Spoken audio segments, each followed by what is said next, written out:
Thanks, Ben. Defunding the police, I talked to experts about that, and they say it's not really about abolishing police departments. Instead, it's about systematic reform. Here in Milford, they talked a little bit about that, but they also took the time to educate and inform people about social injustice.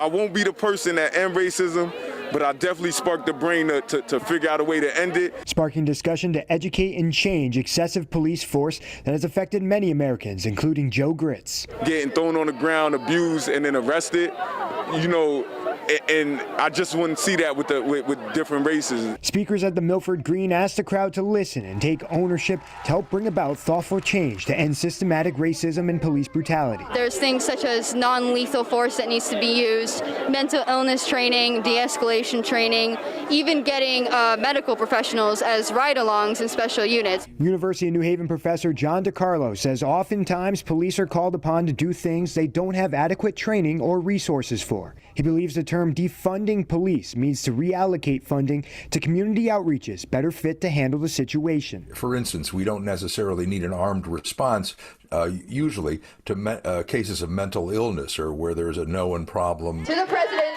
I'm coming for your seat. To the mayors of New Haven.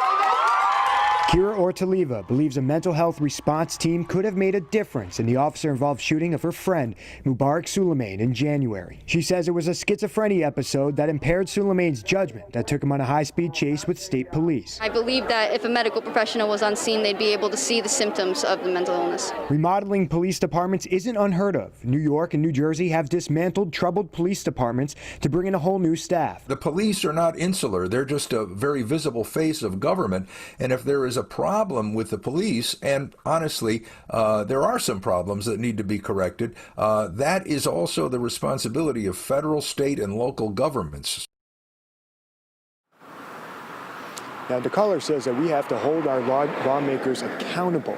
He says that any legislation change or policy change needs to be thoroughly studied. He says any reactionary legislation may not be sustainable long term. In Milford, Dave Puglisi, Fox 61 News.